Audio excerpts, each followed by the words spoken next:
తిరువడిగళే శరణం. నీళాతుంగస్తనగిరితటీ సుప్తముద్బోధ్య కృష్ణం పారార్థ్యం స్వం శృతిశతశిరసిద్ధమధ్యాపయంతి. స్వోచ్ఛిష్టాయాం సృజి నిగళితం యా బలాత్కృత్య భుంక్తే గోదా తస్యై నమ ఇదమిదం భూయ ఏవాస్తు భూయః. జై శ్రీమన్నారాయణ. భగవద్బంధువులందరికీ వైకుంఠేకాదశి శుభ సందర్భంగా అనేక మంగళాశాసనాలు వైదిక మార్గంలో ఉండే వాళ్ళందరికీ కూడా పరమ పావనమైనటువంటి రోజు వైకుంఠేకాదశి, ముక్కోటేకాదశి అని కూడా దీన్ని అందరూ కీర్తిస్తుంటారు. అద్భుతమైనటువంటి రోజు. ముక్కోటేకాదశి నాడు కాకి కూడా 3 మునకలు వేస్తూ ఉంటుంది నీళ్ళల్లో అంటుంటారు. అంటే అన్ని ప్రాణులకి కూడా క్షేమాన్ని కలిగించేటటువంటి ఒక ఉత్తమ దినం వైకుంఠేకాదశి అని ఈ ఏకాదశిని కీర్తిస్తారు. సామాన్యంగా ఏకాదశి అంటేనే హరివాసరం, అంటే భగవంతుడైన శ్రీ మహావిష్ణువుకి చాలా ప్రీతిపాత్రమైనటువంటి రోజు అని అర్థం. అది వైకుంఠేకాదశి అంటే ఇంకా పవిత్రమైనటువంటి రోజు అన్నమాట. 3,000,000 దేవతలు భగవంతుడిని సేవించుకుని తరించేటటువంటి రోజు. అతి దుష్టులకి కూడా ఉత్తమ యోగ్యతని కలిగించగలిగినటువంటి ఒక మంచి రోజు అని ఈనాటి ప్రభావాన్ని చెబుతూ, ఉత్తర ద్వారంలోంచి వచ్చే భగవంతుడిని దర్శించి ఆ ద్వారంలోంచి ఎవరైతే ప్రవేశిస్తారో వాళ్ళందరికీ వైకుంఠంలో ప్రవేశం ఉంటుంది అని మనకి ఆగమ గ్రంథాలు చెప్తున్నాయి. పాంచరాత్రాగమాల్లో శ్రీప్రశ్నము అనేది ఒక అతి అందమైనటువంటి సంహిత. దాంట్లో 47వ అధ్యాయంలో ఈ ఉత్సవానికి సంబంధించినటువంటి ప్రస్తావన ఉంది. అసలు వైకుంఠేకాదశి అంటే ఏమిటి అని లక్ష్మీదేవే ఒకసారి భగవంతుడిని ప్రశ్నిస్తే దానికి భగవంతుడు చెప్పాట. ఏమని అంటే, హే లక్ష్మి, ఒకసారి సృష్టి చేసేటటువంటి క్రమంలో చతుర్ముఖ బ్రహ్మని సృష్టిస్తా, ఆ తర్వాత ఆయనకి వేదాన్ని ఉపదేశం చేస్తా, కావలసినటువంటి మూల ద్రవ్యాన్ని అంతటినీ అతనికి ఇస్తా, ఆ వేదాలు చదువుకుంటూ ఈ ద్రవ్యానికి అంతటికి అతను రకరకాలుగా రూపకల్పన చేస్తాడు. అవే దేవ, మనుష్య, తిరియక్, స్థావర అనే 4 రకాలుగా మొత్తం ఈ ప్రపంచం అంతా ఏర్పడుతూ ఉంటుంది. అయితే ఒకసారి చతుర్ముఖ బ్రహ్మకి కలిగినటువంటి ఒక పరాకు ప్రభావం చేత అతనికి నేను వేదాలు ఉపదేశం చేసినా కాస్త అతను దాని యందు అశ్రద్ధని చూపించడం జరిగింది. దాంతో చెవుల్లోంచి 2 అసురులు వచ్చారు. ఒక ఆయనకి పేరు మధు, మరొక ఆయనకి పేరు కైటభుడు. ఈ 2 అసురులు ఎందుకయ్యారంటే, బ్రహ్మకి నేను ఇచ్చినటువంటి వేదాలని వాళ్ళు ఆ బ్రహ్మ నుంచి అపహరించారు. వేదాలంటే పుస్తకాలా, ఏదో తాళపత్ర గ్రంథాలా అంటే కాదు. నిజానికి వేదాలనేటువంటి ఒక అద్భుతమైనటువంటి విజ్ఞాన రాశి. అంటే పరాకు అనేది మనిషికి ఉండేటటువంటి విజ్ఞానాన్ని కూడా కోల్పోయేటట్టు చేస్తుంది కదా. అది పాపం బ్రహ్మగారికి కూడా తప్పలేదు. ఆయనకు కూడా పరాకు కలగడం చేత ఆయనకి ఉపదేశం చేసినటువంటి వేదం కాస్త ఆయన పాపం కోల్పోవలసి వచ్చింది. భగవంతుడికి జాలి వేసింది, ఉపకారం చేద్దామని అనుకున్నాడు. తిరిగి మళ్ళీ అతనికి దాన్ని సంపాదించి ఇవ్వాలి అని అనుకున్నాడు. వాళ్ళు ఉండేటటువంటి స్థానాన్ని కనిపెట్టి అక్కడికి వెళ్ళాడు శ్రీహరి, సాక్షాత్తు శ్రీ మహావిష్ణువు. సరే వాళ్ళని పిలిచి ఏమరా మీరు తీసుకున్నటువంటి ఆ వేదం ఆయనకి ఇచ్చింది కనుక ఆయనకి మీరు దాన్ని అందించేయండి అని అంటే, అలాగా స్వార్జితం అయ్యేది మాది కనుక అలా ఎవరికి ఇచ్చే ప్రశ్నే లేదు అన్నారు. పోనీ మీకేమైనా వరం కావాలంటే కోరుకోండి, నేను ఇస్తా అంటే, వరం నువ్వు మాకు ఇచ్చేది ఏంటయా, నీకే ఏమైనా వరం కావాలంటే మేము ఇస్తాం, కోరుకో అన్నారట మధుకైటబులు. వాళ్ళకి ఎంత గర్వమో చూడండి వాళ్ళకి. సరే భగవంతుడు నవ్వి, సరేలేండి అలా అయితే మీరు అపహరించుకుపోయినటువంటి వేదాల్ని మళ్ళీ వాపస్ ఇచ్చేయండి అని అడిగట. అలా ఇవ్వమయ్యా, కావాలంటే 1 నెల రోజులు నువ్వు మాతో యుద్ధం చేసి అప్పుడు మమ్మల్ని ఏమైనా నువ్వు సాధించగలిగితే అప్పుడు మళ్ళీ నువ్వు తీసుకెళ్ళిపోదు. కానీ సరే, వాళ్ళ కోరిక అది కనుక దాన్ని తీర్చడం కోసమని భగవంతుడు వాళ్ళతోటి 1 మాసపు రోజులు యుద్ధం చేసి ఆ తర్వాత వాళ్ళని హతమార్చి తిరిగి మళ్ళీ ఆ వేదాలను తెచ్చి చతుర్ముఖ బ్రహ్మగారికి భగవంతుడు ఇచ్చాడు. అయితే ఆ ఇద్దరూ కూడా అంటే దేహాన్ని వాళ్ళు వదిలిపెట్టి వెళ్ళేటటువంటి సందర్భంలో భగవంతుడిని ప్రార్థించుకున్నారట వాళ్ళు. ఏమని అంటే, మాకు నిరంతరము నిన్ను దర్శించుకునేటటువంటి, నీతో ఉండేటటువంటి అదృష్టాన్ని మాకు ప్రసాదించు అని. మరి ఇలాంటి వాళ్ళకైతే భగవంతుడితో నిత్యం ఉండేటువంటి వైకుంఠం ఇవ్వడానికి అవకాశం లేదు కదా. ఎందుకంటే వైకుంఠానికి వెళ్ళాలంటే ఎన్నో చెక్ పోస్టులు ఉంటాయి, ఎన్నో రకాల స్క్రీనింగ్స్ ఉంటాయి. వాటన్నిటిని దాటుకుని వెళ్ళాలంటే సామాన్యం కాదు కదా. మరి ఏం చేయాలి? భగవంతుడు ఆలోచించి, సరే వీళ్ళు తీసుకున్నటువంటి ఆ వేదాలని మళ్ళీ బ్రహ్మగారికి ఇచ్చేసిన ఆ కృతజ్ఞతతోటి భగవంతుడు, సరే మీకోసం నేను ఒక పని చేసి పెడతా, మీకోసం ఒక ప్రత్యేక ద్వారాన్ని నేను తెరిపిస్తా. మామూలుగా వైకుంఠానికి వెళ్ళే తూర్పు ద్వారం ఉంటుంది, ఆ తూర్పు ద్వారం నుంచి కాకుండా వీళ్ళ కోసం ప్రత్యేకించి ఉత్తర ద్వారాన్ని తెరిపించి ఆ ఉత్తర ద్వారంలోంచి వీళ్ళని భగవంతుడు లోపలికి తీసుకుని వెళ్ళిపోయాడు. కానీ ఆ లోపలికి వెళ్ళి అదంతా చూసిన తర్వాత వాళ్ళకి భలే ఆశ్చర్యం వేసింది, భలే ఆనందం వేసింది. ఇంత సౌందర్యమా, ఇంత ఆనందమా, ఇంత అద్భుతమా? అది చూసి వాళ్ళు ఆనందంతో భగవంతుడిని ఒక ప్రార్థన చేశారట. భగవాన్, ఇదివరకు మేము నీకు వరం ఇచ్చాం మాతో యుద్ధం చేయమని, కానీ ఇప్పుడు మేము ఒక వరం కోరుకుంటాం, మాకు ప్రసాదించు అని అడిగారట. సరే అడగండి అన్నాడు. స్వామి, మాలాంటి క్షుద్రులకి, మాలాంటి అల్పులకి కూడా దయతలిచి నువ్వు ఎవ్వరికీ అందనటువంటి అతి ఉత్తమమైనటువంటి ఈ లోకాన్ని మాకు ప్రసాదించావు, ఇందులోకి మమ్మల్ని చేర్చావు.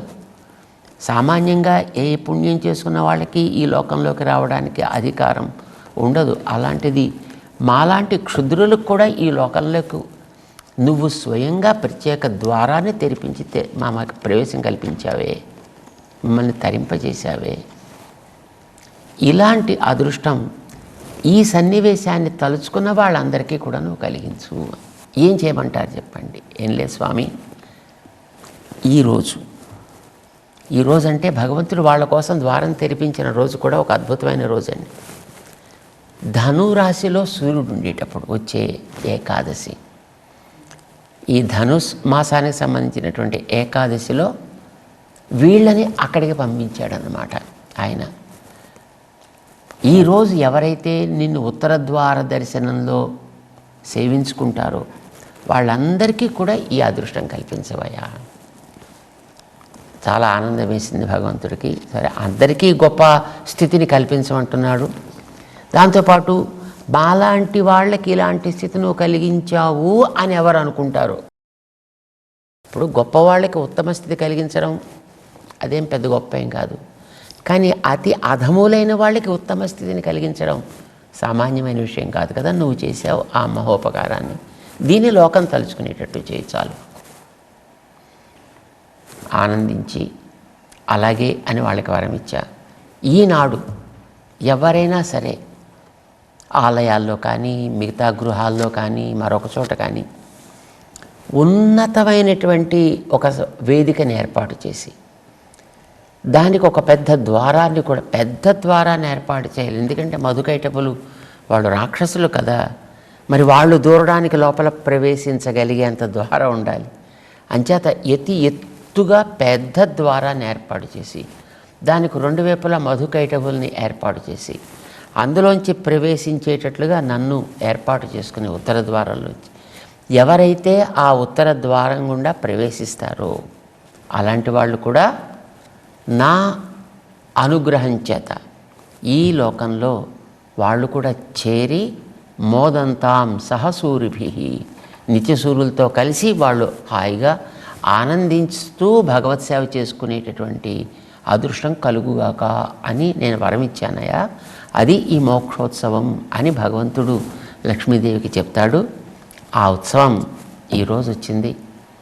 ఏ ఆలయంలోన తెలతెలవారుతూనే ఉత్తర ద్వారంలోంచి వేయించేసే భగవంతుడిని దర్శించి ఆ తర్వాత ఆ ఉత్తర ద్వారాల్లోంచి భక్తులంతా వెళ్ళి భగవద్ దర్శనం చేసుకుని తీర్థ ప్రసాదాలు తీసుకుని వాళ్ళంతా కూడా తరిస్తూ ఉంటారు.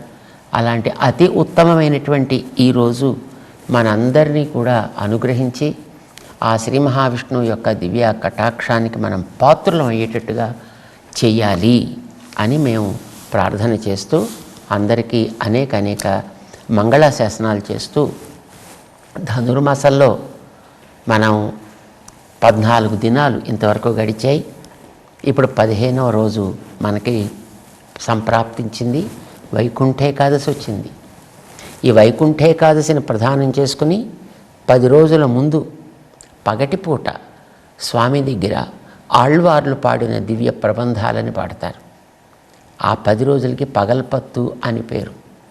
ఈ వైకుంఠ ఏకాదశిని ఆధారం చేసుకుని దీని తర్వాత వచ్చే 10 రోజులు కూడా అన్ని ఆలయాల్లో స్వామికి రాత్రి సమయంలో ఆళ్వార్లు పాడినటువంటి పాటలని వినిపిస్తారు. ఇంటి దగ్గర వీళ్ళు నిన్నటి ఉంగళ్ పుഴక్కడై అనేటటువంటి పాసురంతో 9వ గోపబాలికని లేపిన తర్వాత ఆవిడ లేచొచ్చి వీళ్ళతో పాటు చేరింది.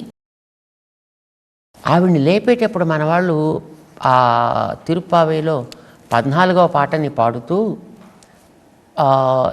సెంగొడు సెక్కరం ఏందున్ తడక్కయ్యన్ పంగయ కണ്ണానై పాడా అని లేపారు.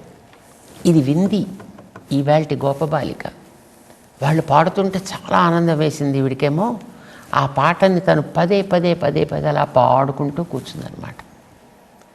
లోపలే ఉంది, పడక మీదే ఉంది, పడుకునే ఉంది, కానీ కంఠమైతే వినిపిస్తున్నాయి కనుక ఆ పాటలన్నీ కూడా తను వింటూ తను కూడా పాడుకుంటుంది. ఓ సిని, మెలకు కూడా వచ్చింది నీకు, కొంచెం పాటలు కూడా పాడుతున్నావు, కానీ మాకు కనిపించకుండా, మా దగ్గరికి రాకుండా, మాతో చేరకుండా నువ్వు హాయిగా ఒంటరిగా కూర్చుని పాటలు పాడుకుంటున్నావు అంటే అర్థం ఏమిటి? కృష్ణుడు బహుశా నీతో పాటు ఉండి నీకు ఆనందాన్ని కలిగిస్తూ ఉండడం వల్ల కదా పాటలు వస్తున్నాయి. పాటలు అయితే మామూలుగా వస్తాయి ఏమిటి? ఆంచె ఆనందంతో నిండి ఉంటే పాట వస్తుంది. నువ్వు పాట పాడుతున్నావంటే బహుశా తప్పకుండా శ్రీకృష్ణుడు లోపల ఉండి ఉంటాడు అనేటటువంటి ఒక అభిప్రాయాన్ని మన వాళ్ళు చెప్పకుండా తమ యొక్క మాటలతోటి ఆవిడ్ని కాస్త ఎత్తి పొడుస్తున్నట్టుగా మాట్లాడే ఆ మాటల వల్ల చెప్తారన్నమాట. ఈ 15వ పాటలో ఒకసారి పాటని మనందరం కలిసి అనుసంధానం చేద్దాం. ఆండాళ్ తిరువడిగళే శరణం ఎల్లే ఇళంకిళియే ఇన్నం ఉరంగుదియో. బయట వాళ్ళు ఆడిన మాట ఇది. దానికి వెంటనే లోపల ఆవిడ సమాధానం ఇచ్చేసింది. సిల్లెన్ నഴയേൻ మిన్ నంగమీర్ పోదరుగిన్నేన్. బయట వాళ్ళు మళ్ళీ దానికి సమాధానం చెప్తున్నారు. వల్లై ఉన్ కట్టురైహళ్ పండే ఉన్ వాయ్ అరిదుం. లోపల ఆవిడేం తక్కువేం తినలేదు. ఆవిడ దానికి మళ్ళీ సమాధానం వల్లీర్గళ్ నీంగళే. కానీ కొంచెం బుద్ధిమంతురాలు ఆలోచించింది. అన్న వాళ్ళేదో పాప మంచి మనసుతోటి మాట్లాడుతుంటే నేను ఇలా ఎదురు తిరిగి చెప్పచ్చునా? తప్పు కదా. కానీ ఏమిటో ఆవేశం ఉండబట్టలేక అలా మాట్లాడేశాను. అయినా పెద్దవాళ్లతో అలా మాట్లాడడం మంచిది కాదు కనుక నేనే ఉపసంహరించుకుంటా, నేనే నా తప్పిదాన్ని ఒప్పుకుంటా. నానేదాన్ ఆయుడుగా ఒప్పుకుంది ఈవిడ.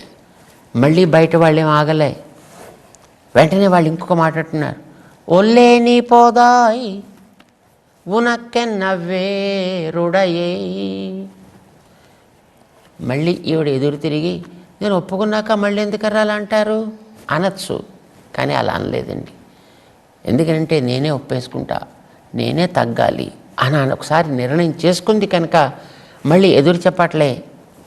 ఏమనుకోకుండా ఎల్లారు పోందారో అడిగింది ఆవిడ. అప్పుడు బయట వాళ్ళ సమాజం పోందార్ పోందెన్నీకోళ్. పాపం వెంటనే ఆవిడ ఇంకేమీ చెప్పకుండా అలా నిశ్శబ్దంగా అయిపోయింది. అప్పుడు మన వాళ్ళంతా చెప్తున్నారన్నమాట. వల్లానై కొన్నానై మాతారై మాతు అழிக்க వల్లానై మాయనై పాడ. పాడుకుంటూ స్వామి యొక్క నామ సంకీర్తన చేసుకుంటూ మనం అంతా కూడా చేరాల్సిన చోటుకి చేరుదాము. అందమైనటువంటి లోపల గోపికలు, బయట ఉండేటువంటి గోపికలు కూడా పరస్పరం ఆడుకునేటువంటి మాటల ఆ సౌగంధ్యం మనకి ఈ పాటలోనే కనిపిస్తుంది అన్నమాట. మిగతా చోట్ల ఎక్కడ తిరుప్పావైలో అంతా మనకి నేరుగా కనిపించదు. గోదాదేవి ఈ అందమైనటువంటి పాటతోటి పదవ గోపబాలికని మేల్కొల్పుతోంది. పాపం ఆవిడ కూడా కొంచెం శాంతపడి బయటకు వచ్చి వీళ్ళతో పాటు కలుస్తుంది ఈవేళటి పాటలో. దీంతో మొత్తం లేపాల్సినటువంటి గోపికలందరూ కూడా పూర్తిగా లేచి వీళ్ళతో పాటు చేరినట్టే, గోష్ఠి నిండినట్టే. ఇహ వీళ్ళు ముందుకు బయలుదేరతారన్నమాట. ఏమిటి చెబుతోంది ఈవేళటి పాటలో? ఎల్లే ఇళంకిళియే. సాధారణంగా సంస్కృతంలో ఎల్లే అనేటటువంటిది ఒక తన తోటి చెలియని సంబోధించేటటువంటి ఒక సంబోధన. పాపం వీళ్ళకి మనస్సులో కొంచెం కష్టంగా ఉంది. అందుకోసం ఆవిడ చేసేది పాపం సరి అయిందే అయినప్పటికీ కూడా వీళ్ళ కోపాన్ని కలిగించింది. ఎల్లే ఇళంకిళియే. ఆహా, మంచి లేత చిలుకలాగా అందమైన కమ్మని కంఠంతో ఎంత చక్కగా పాడుతున్నావే. ఇన్నంబురంగుదియో, ఇంకా పడుకునే ఉన్నావుటాయ్ అన్నారు వీళ్ళు. లేచి మాతో చేరితే మా గోష్ఠికి నిండుతనం, నీలాంటి వారు మాకు కావాలి. ఆవిడకు ఉండేటువంటి లక్షణాలు మంచి ఒక పసిమి, మాటల్లో అనురాగం, మనస్సులో ఆర్ద్రత, ప్రేమ, ఇవి ఉండేటప్పటికి చిలకలాగా అనిపిస్తోంది. చూడండి, చిలకలో పసిమి ఉంటుంది, మాటల్లో కమ్మనితనం ఉంటుంది, నోటి పుటాలను చూసినా మంచి ఎర్రగా అదొక ఆకర్షకమైనటువంటి మ్యాచింగ్ కలర్స్లా ఉంటుందన్నమాట. దాంతోపాటు ఒక చక్కటి మాట కూడా అద్భుతంగా మాట్లాడుతుంది. ఇదిగో ఈవిడ అలా ఉంది, లేత చిలుకలాగా. ఏమి లేత చిలుక ఏందా మొద్దు నిద్ర లేలే అని వాళ్ళు లేమ్మని ఆవిడ్ని కాస్త దెప్పి పొడుస్తున్నట్టుగా మాట్లాడారు. పాపం ఆవిడ కూడా చాలా మంచి భావనే. అదేమిటారు అలా అంటున్నారు? సిల్లెన్నడయ్యే ఏమిటా గొల్లుమని గోల మీరును, నంగమీర్ మీరంతా మంచి పూర్ణలు, వస్తున్నాను కదా అంది ఈవిడ. ఈవిడ పాపం ఎదురు తిరిగి సమాధానం చెప్తోందని వాళ్ళు అనుకున్నారు. కానీ ఈవిడ ఎదురు తిరిగి సమాధానం చెప్పట్లేదు. నంగమీర్ మీరంతా మంచి పరిపూర్ణలర్రా. ఎందుకంటే మీరు ఒకరితోటొకరు కలిగినటువంటి భావాన్ని పంచుకోవడానికి ఒక గోష్ఠిగా ఉన్నారు కనుక ఏదైనా తట్టుకోవచ్చు. ఒంటరిగా ఉన్న నేను కదా దాన్ని తట్టుకోలేక బాధపడేటటువంటి వ్యక్తిని. చేత నాలో అపూర్ణత ఉంది, మీరందరూ మంచి పరిపూర్ణమైనటువంటి ఆనందంతో ఉన్నారు. సిల్లెన్ అరయ్యన్ మీన్, ఎందుకు అలా పిలుస్తారు నన్ను? అలాగా వస్తున్నా పోదరిగిన్నేన్ అంది ఈవిడ.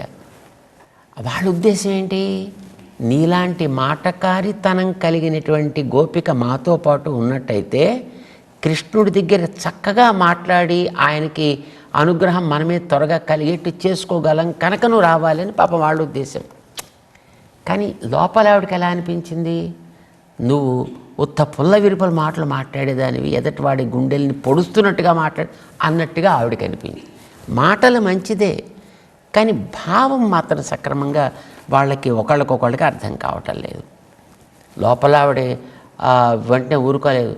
వల్లీర్గళ్ నీంగళే, నేనా మాట గొప్పతనం కలిగిన దాన్ని, మీరా మాటకి మాట మళ్ళీ మీరు సమాధానం చెప్తున్నారు.